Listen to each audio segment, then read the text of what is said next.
Welcome to Biz Help for You with host Candy Messer. Entrepreneurs like to focus on the big picture, like profitability, success, and a smooth-running organization. But there always seems to be those little things like taxes, employee compensation, laws, regulations, and more. Now you can get the answers you need in one place. Join us today as we break it all down for you. Now, here's your host, Candy Messer. Hello and welcome to Biz Help for You with Candy Messer. Thank you for joining us today. I hope you found the information on last week's show, How to Take the Difficulty Out of Content Creation, informative. If you weren't able to join us and would like to listen to the show, links can be found on our YouTube and Facebook pages, as well as multiple favorite podcast platforms. If you'd like to receive notifications on when our podcast has been uploaded, please like and subscribe. And if there are topics you'd find beneficial or questions you have, please feel free to reach out to me at media@abandp.com. Now, let's learn a little bit about our guest today. Gwen Krilova is a highly skilled entrepreneur, sales trainer, and coach, podcaster, and speaker supporting women entrepreneurs to achieve exceptional sales results. With 30 plus years of sales and sales leadership experience, she understands the common thought traps for most women in sales, including the mindset of not wanting to seem too pushy, fear of rejection, and fear of judgment. Beyond helping women learn and understand the components of the sales cycle, Gwen's passion is to help women unlock their potential by overcoming their limiting beliefs and gaining the confidence necessary to not just survive, but to thrive in their businesses. Gwen is a certified professional coach and energy leadership index master practitioner with IPEC, the Institute of Professional Excellence in Coaching, a fully accredited program by the International Coach Federation, ICF. So Gwen, welcome to the show. Thank you, Candy. Thank you for having me. I'm glad to have you. It's going to be another great topic. I mean, my goal, of course, is always to educate entrepreneurs on things to help them be successful. And of course, sales is very important for success in business. So this is going to be a great topic. Yes, it is. It sure is. Yeah. So before I get into questions that I have for you, I would love for you just to tell me a little bit more about yourself and how did you even get involved in sales? Yeah. So, when I was young, I used to dabble in retail sales. I always had a passion for fashion. So I was in the fashion industry, started out in retail merchandising, realized I wasn't going to make any money, at least not for many, many, many years. So I pivoted to a career in computer science. And got my degree in, well, it's actually in business management, but became a programmer and system analyst and like did that whole techie thing. And I'm an extrovert. So I would, every time I met someone and they said, what do you do? And I said, I'm a programmer. They're like, wait, what? Like if they were around me at all, they're like, you do not fit that pocket protector, wire rim glasses look. So I did a fundraiser run for the arts in Richmond, Virginia. And afterwards, we were going for a beer and some lunch. And I met some gentlemen that were working for Xerox in the printing systems division. And they were like, wait, what? You're a programmer? Like, why don't you come to work for Xerox and sell technical equipment? Like, that's a good fit. And I was like, okay, can you get me an interview? And they did, and I got the job, and hence that's how my professional sales career started with Xerox Corporation selling mainframe laser printers. Interesting. It's funny because there are those stereotypes though too. Like you said, I mean, I'm the introvert. I'm in the field where people think of the pocket protectors and, you know, like the little tape on your glasses or whatever too. Right. So, but thankfully, yeah, I think we can burst out of those stereotypes. So yeah. But I would love to hear then a little bit more about your sales experience over the years and then how you are able to use that now really to help people who are maybe afraid of sales. So I spent quite a bit of time at Xerox, and then I worked in other sort of technical worlds in business to business sales. So I worked for ADP, the payroll company. I worked for Icon Office Solutions, selling imaging equipment. Then I went full circle to selling software for the banking industry, which is where I cut my teeth in the programming world. So it was a really great fit. But I really disliked corporate America. And about 20 years ago, I found this this company that reps a beautiful line of designer clothing at affordable prices, not like super high-end designer prices, direct to consumer. And I said, I think I'm going to give this a try. 20 years later, I still do that. So I have 13 plus years in business to business sales, and I have 20 years in direct sales, and also have led a team of women because we're selling women's clothing, right?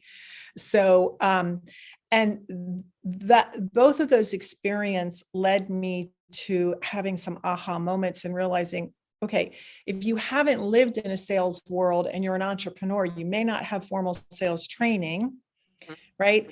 And I see so many nuances, I think, that are particular to women and how they hold themselves back and play small when they really don't need to.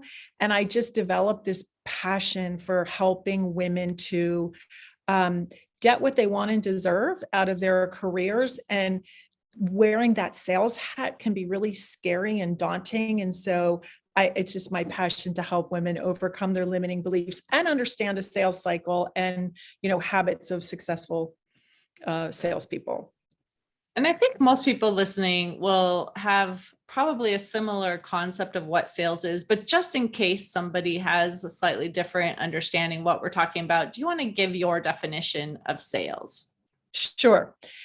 Because that's part of the problem with the limiting beliefs and mindset traps that we have. I like to think of sales as educating your qualified prospect on how you can help them with their need or want or solving that problem. So educating them on how you can specifically help them, and then providing that proposal to show them how. So people don't want to be sold, right? Because that feels manipulative. So I like to replace the word selling with educating. That's important too. And I actually liked where you talked about qualified in there too, because I think there might be this concept too that, you're just kind of speaking to the masses, and trying to sell your product to the masses. But really, if you're not finding those people who are really qualified leads, then it probably is not going to be even like paid attention to, right? Yes. And not only that, it can be really demotivating because if you're presenting to the wrong audience, you're going to be spinning your wheels, and then you're going to think you're bad at what you're doing. And it's just because you're not in front of the right people for your product or service. Yeah. Right. Exactly. Yep. So I think you've already touched on this a little bit too, but why are you so passionate about helping women entrepreneurs then when it comes to sales? Yeah. So I work with so many smart, articulate, just accomplished women in so many facets of their lives and even their businesses, but they get really scared when it comes to putting that sales hat on. They don't want to come across as pushy. They don't want to come across as assertive, because somewhere along the line, social society told us that women aren't supposed to be assertive, which there's a way to be assertive without being pushy. There's a way, right? And so, but I've seen the fear and trepidation of the sales, starting with how they define it in their heads, really hold them back. And I know that if I can help them make that mindset shift, that it will really propel their businesses. Right. Yeah. And I think there's a stereotype too, that, men who are successful, you look up to them and you respect them, but oftentimes women, if they're like at the top, then there's like this negative perception often. And, I've heard things too, such as, women what they're doing in order to be successful, not just being able to sell, but, they've had to do certain things, that we don't need to mention. But I mean, I've heard those kind of comments, and that is obviously a major negative, to have someone be successful and have them looked down upon because they, must be doing something other than selling. Right. Or educating and serving, right? Like, it's really interesting. And I'm not a man hater at all. There's lovely men out there in the world, but women look, even it's subconsciously or unconsciously, this happens a lot, that women are just socialized differently. The expectations of how we behave, and not really to play full out and play big. And, it's just kind of quirky. And I have supported myself a lot of my life. And so, I know how to do it. And I want to help other women succeed in their businesses as well. Yeah. Yeah, I think we all have a passion. I mean, I have a passion to really help entrepreneurs be successful. You have the passion to help these women, be successful in their educating, right? And finding those ideal clients who need their products or service. So I think it's important. That's why I like to have this podcast too, and share the expertise from other people, really, just to help them. So I'm thankful that we're on this topic today. And I would love to just get into, like, what are some of the most common mistakes that you see related to sales? Yeah. Well, the first one is the mindset about sales. And, in short, what I would say about that is, because there are a lot of negative stereotypes that go along with sales, like pushy, snake oil salesmen, self-serving and all of that, there was a time when sales was more transactional, but it's more relational now, because people have thousands, if not hundreds of thousands of choices. And so they don't need to be manipulated. They won't be manipulated. So I really think, that this stereotype goes from way back, and it's just never shed itself from those stereotypes. But what I like to point out to women is that regardless of that stereotype, and there probably are some self-serving, pushy, egotistical salespeople out there, but if you're not one of them, and you're likely not, why are you giving yourself that label? Stop it. Like, that's not, when people are describing those people, they're not you. So quit wearing the label. Okay. That's one thing. Another one is not following up. So when you're in a sales cycle and you've presented, look, we live in such a fast-paced world, whether you're in business, whether it's personal stuff you're dealing with, that, if I'm proposing to you and you need what I have, when we hang up, if we're not live, or if we are live and I walk out the door, you're on to the next fire that you're putting out. And speaking of fire, I say frequently that unless I'm selling a fire hydrant with a hose attached to it, and the next day your house starts burning down, I'm likely not to hear from you, right? Not because you're not interested, but you just got busy with other things. And the shame of that is, and it's different depending upon what you're selling. Some sales cycles are a lot longer and more technical. Some are really quick. But the bottom line is, if you get sidetracked and 3 months later, you're like, I got to get back to that. I really do want that, whatever it is. And I'm not front and center with you. You're talking to the next person that just happens to be sitting beside you that now has it available, kind of thing. Right. So, and there's a really easy way to make sure that you don't lose control of that communication. And it is simply to say something, this is what I use. And it's comfortable.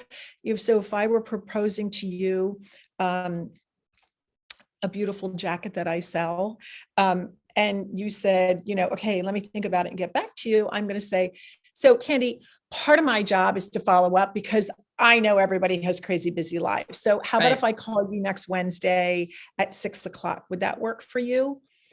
Part of my job is to follow up. And it's almost never that I say, that I hear, no, don't call me, I'll call you.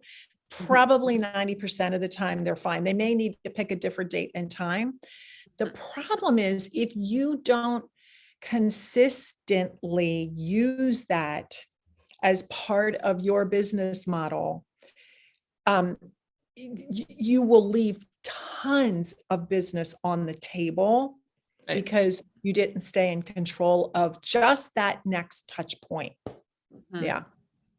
Yeah, that's really good information too. Because I think sometimes people think too, like, oh, well, I don't want to bother somebody, like, oh, I called and I left a voicemail. I wasn't able to reach them and I don't want to like pester them. I know you were talking about that before as kind of the negative side of what it's seen as, but I've heard too that, and I don't remember the exact statistics, but something like it might take 7 times of reaching out to someone, before you actually can end up getting that final response or something too, just because, like you said, things happen, people are busy, they may not be able to pick up the phone, they might not answer your email right away. So not to get discouraged and quit right away, I guess is what I'm trying to say.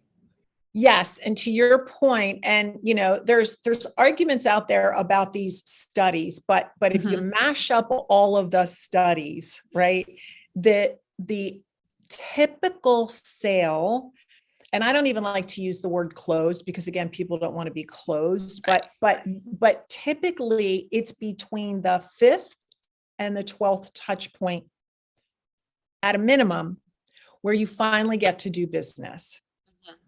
So if you're only following up once or twice, you're leaving a ton of money on the table. Right. And you're not serving and helping the person that you could be serving and helping. Right. So, yeah.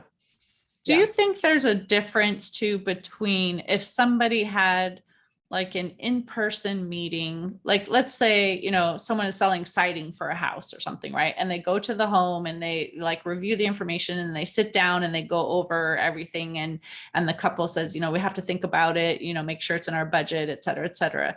Having a meeting like that versus you are putting something out just through an email, social media. Maybe you met someone at a networking event, but it wasn't like a specific scheduled appointment. Like, do you think it takes more touches then for that to kind of come to fruition versus that set appointment? Yes.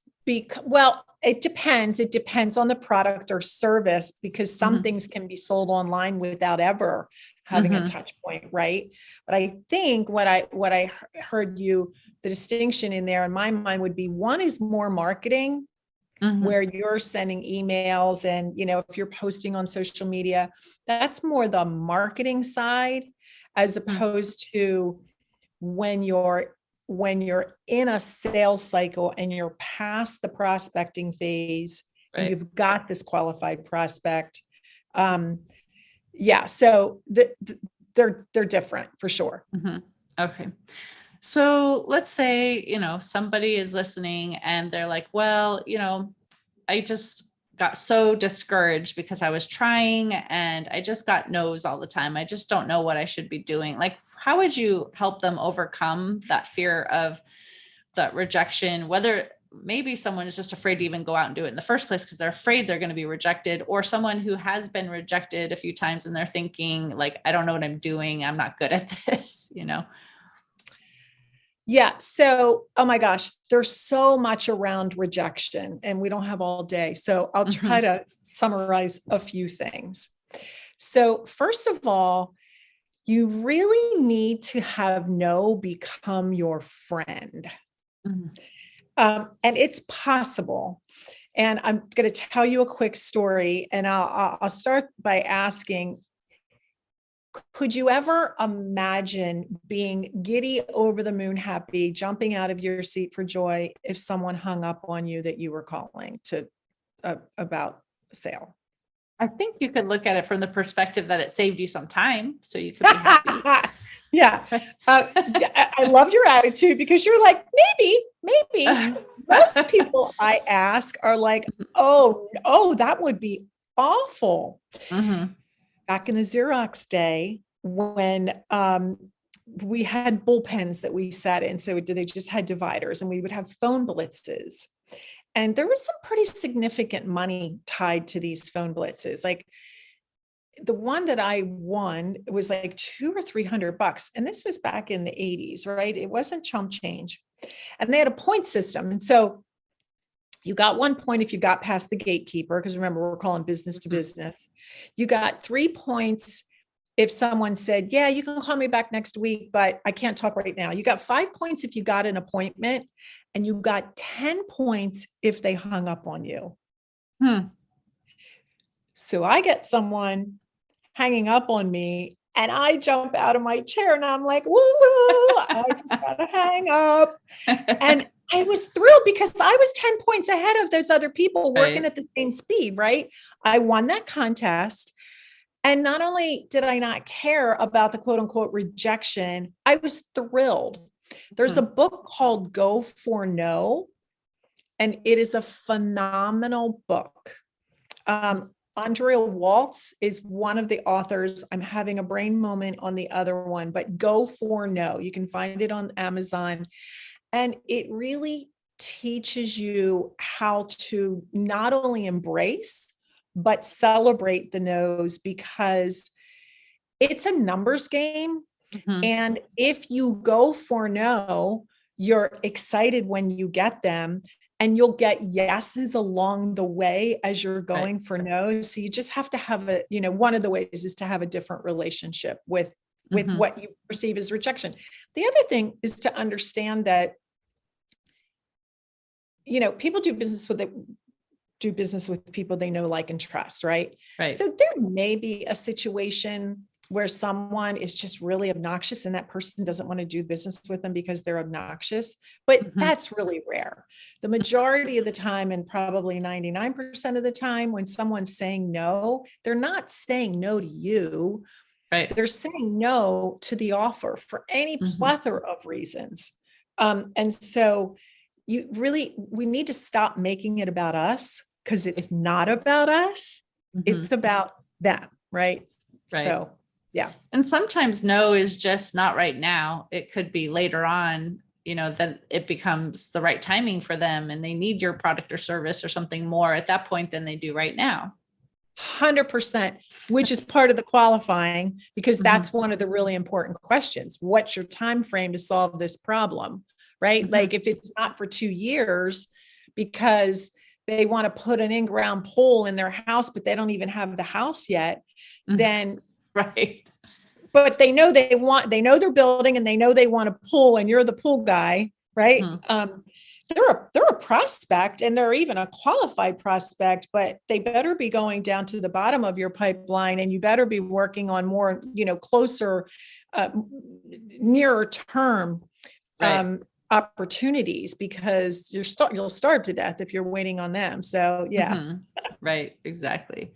So I believe that what we were told is that you have an offer too, that's 8 tips for building confidence in sales. And I know we've been covering some information, up to this point already, but are there some specific things in that, like, handout, that download that you have, that you want to cover to help them understand some of those informational pieces you have? Yeah. Some of them we sort of have touched on.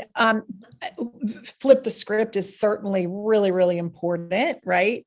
I would also say, stop pretending you're a mind reader. It's one of my 8 tips. And what I mean by that is, especially when we're talking about these follow-ups that we're making, assumptions are made all the time with the mind chatter.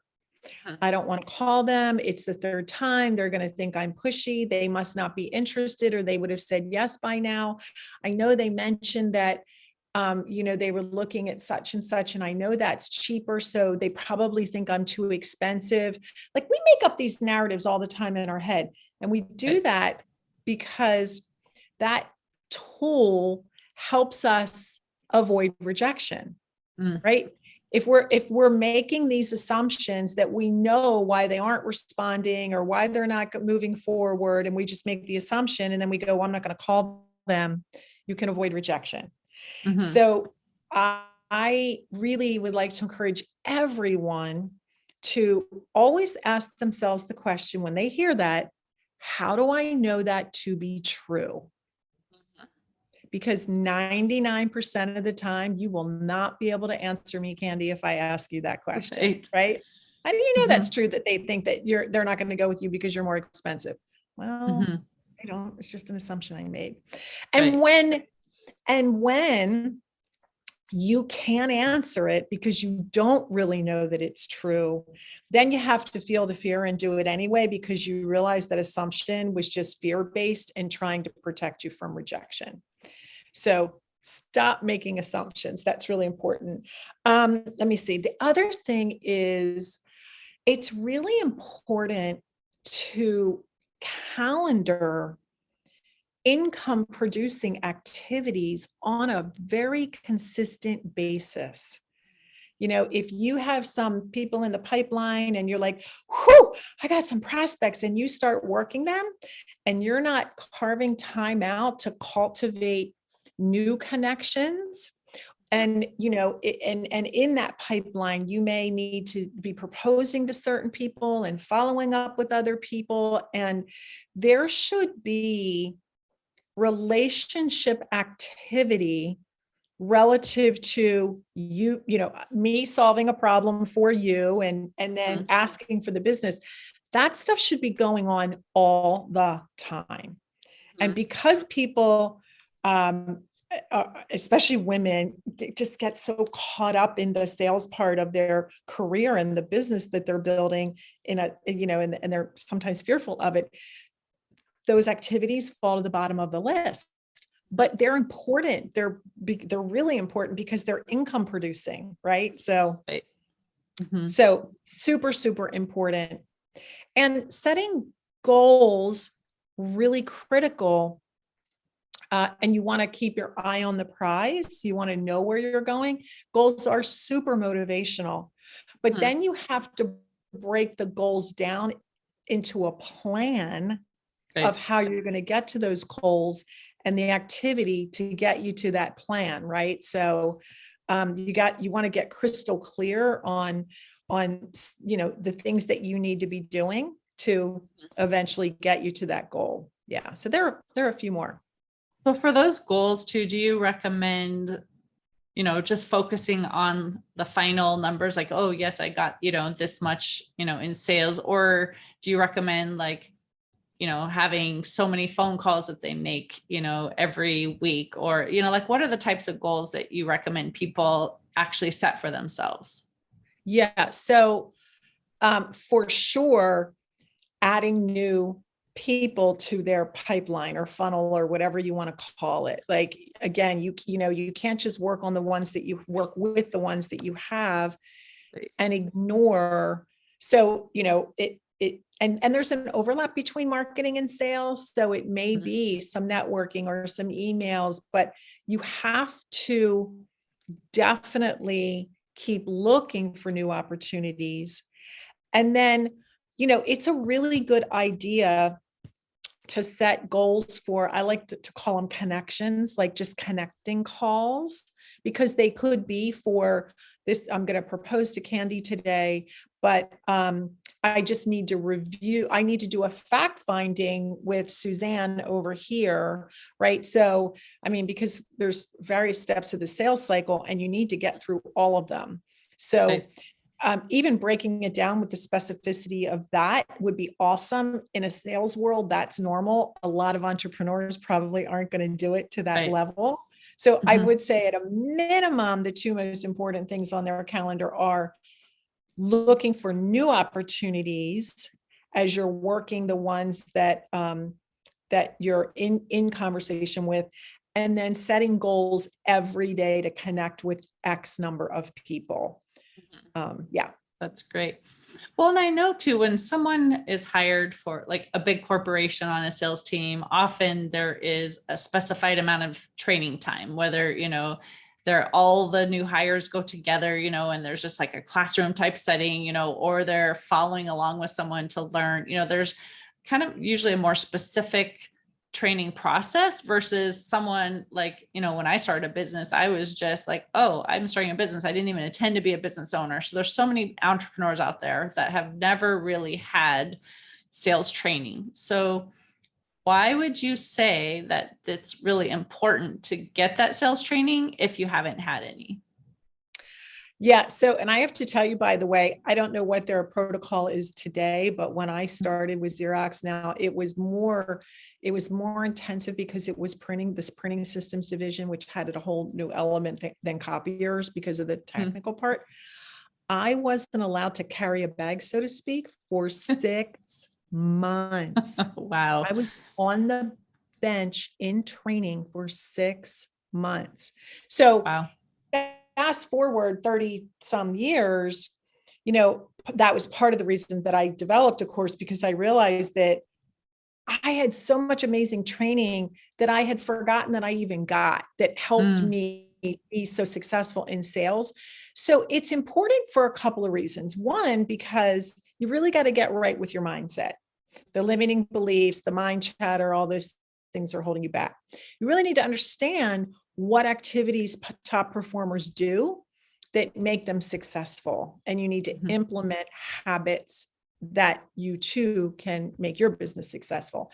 And then the third thing is, within the steps of the sales cycle, there are just some nuances and some things like, overcoming objections. Like, there's specific things you can do to help you understand what the pain point is for that person not making the decision. Right. So there's that. And then, or even asking for the business. Buying is fearful. When I go to make buying decisions, I'm concerned, am I making the right decision? Am I going to have buyer's remorse? You do the same thing. We all do it, right? So sometimes, people do need to be sort of just helped over the finish line just because they love you, they love your product. Oh, but there's this little bit of fear about, am I going to make the right decision? And there are some techniques, like one is called the assumptive, that I might say, if I'm the pool guy and your house is now done and I'm sitting there, proposing this pool to you, if I've checked literally all the boxes that you said you needed and wanted, then I'm going to say, well, Candy, you told me what you needed. I can deliver every one of these. And so I guess the question now is, what day do you want to start? That was an assumption that we're just going to pick a date, right? So there's things like that, and just in wording, the way you can word things that they don't feel icky and aren't icky and self-serving. Yeah. Right. So how does someone make sales fun too? Because I think sometimes people feel, oh, it's something I just have to go out and do. It's my occupation. I need to, make money, but it's not necessarily something they wake up to and they're so excited about. So how can they have it fun? Well, a couple of things. First of all, you make it a win-win. And, I, like you, am so passionate about helping women that sometimes I wish I could do it for free, but I deserve to make a living. Bottom line, right? We all do. So know that, be confident in that. You deserve to make a living, and a really great one at that. I think what makes it fun is when you tap in and get passionate about what you're delivering and how you're helping, because you're others focused instead of worrying about judgment and how I'm going to come across and do I know enough? And, I'll tell you a quick story. Do we have time? I'll tell you another super quick story. Sure. Back when I was working for Xerox, they came out with this printer that put highlight color on at 90 pages a minute. That's fast. Oh, wow. Highlight color, not just black and white. Right. So it was highlight and it was red, green, and blue, but with white dots and black dots, they could create a shading effect that it looked like there were a whole bunch of different colors on the page. Like you could only use red or blue or green. But so I sold the heck out of that printer, and they even had me going to different offices telling people what I was doing because I was selling it better than anyone else. The reason I is because So if you're SDG&E, right? And you send out an invoice, if you highlight in red the due date and the amount only, what are the odds that you're going to get more payments on time and in the correct amount? Pretty I'm significant. Sure it's, yeah. I'm Pretty sure significant. much better. Yeah. And so while people were like, how can you be so passionate about a piece of hardware that spits out some color? My passion was in knowing that this technology could solve some serious problems with the way you've spotted the color, and or really increase your revenues, decrease customer service, requirements, because more people are paying on time. And I mean, just like all kinds of things. So Right. I was always so excited to go in and, talk about this product and how I could really help them. So just being really tapping into, I like to create a brag file. So instead of doing that for interviewing for a job, when your clients tell you how helpful you've been to them, and how much they love working with you, write it down. Or if they email you, print it out, put it in a file. Review that occasionally. Review it before you're making sales calls or before you're going into a meeting. And it'll take the jitters away and remind you of how you're serving and helping others. Right. Right. Yeah. That's good. So when it comes to objections too, because there are going to be times where, they're talking to somebody and they might think, oh, that's more expensive than I thought it was going to be, or it doesn't do everything I thought it was going to do. It could be difficult for a salesperson to handle those objections. So what advice would you give them in terms of that aspect of it? Got to ask second, third, fourth level questions. Mm-hmm. Sometimes that objection is somebody absolutely just blowing you off. It happens. They're not interested, and you want to know that so you can move on and stop wasting one another's times.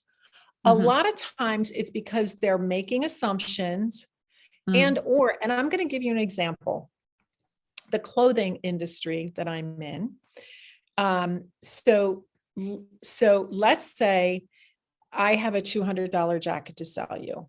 And you could go to one of those discount smaller stores and get something that is $50, right? A jacket for $50. I have one for $200. If you said to me, that's really pricey, I'm going to say to you, legitimately wanting to understand, Candy, is value more important to you and cost per wear, or is just the bottom line price? And the reason I ask that is because if you purchase this jacket, it's going to be in your closet for 10 years. It's going to hold up so well and still look beautiful.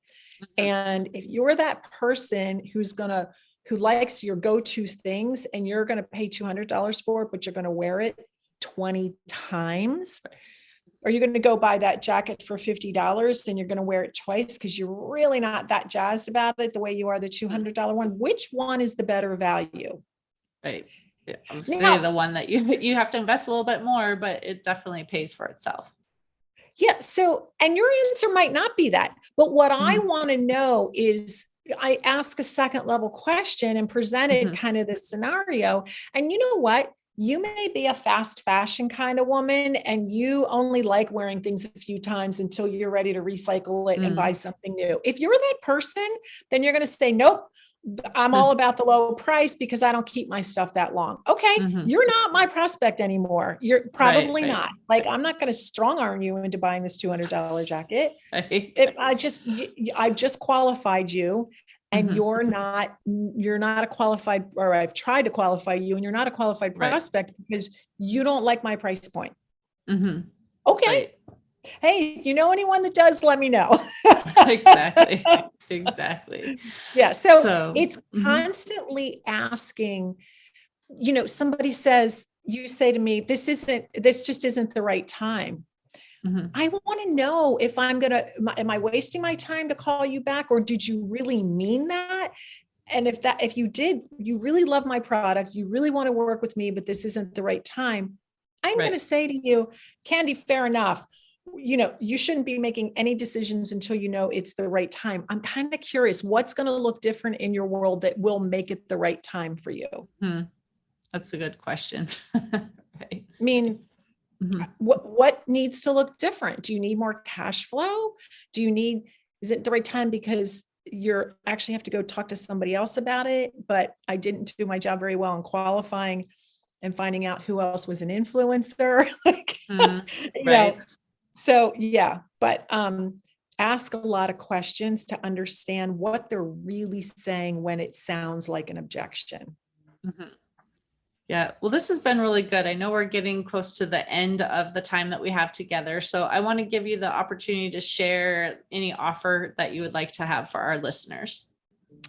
Sure. Thank you. I appreciate that. So if you you can get the 8 tips for building confidence in sales by going to www.gwenkrilova.com, and I'll spell that.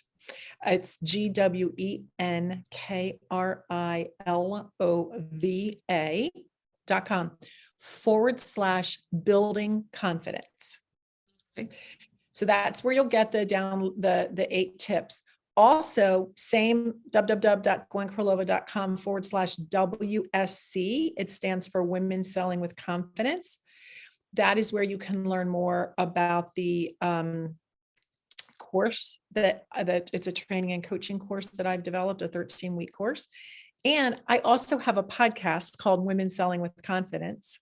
And so if you go to www.gwenkrilova.com/podcast, you can sign up and get notification each time a podcast is released. And that's all about tactical things with sales, as well as, I do interviews that are just relevant to women entrepreneurs in general that I think might help them.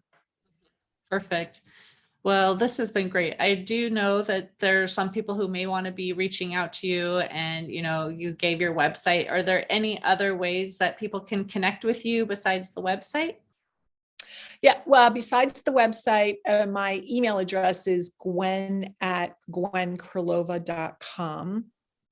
And you can find me on LinkedIn with Gwen Krilova as well. Perfect. Well, thank you, Gwen, for being a guest on my show and sharing your expertise. I really appreciate it. Thank you so much for having me.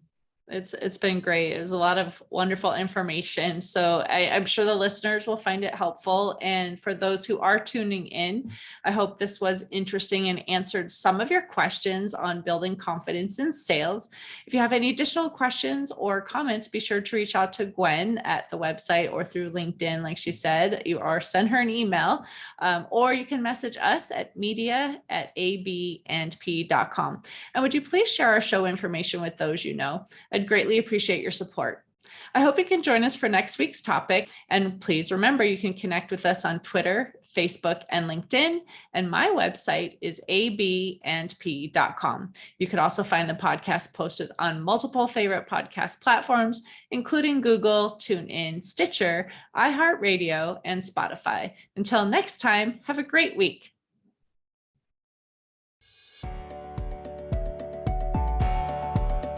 Thank you for listening to Biz Help for You. Please join your host, Candy Messer, again next Tuesday.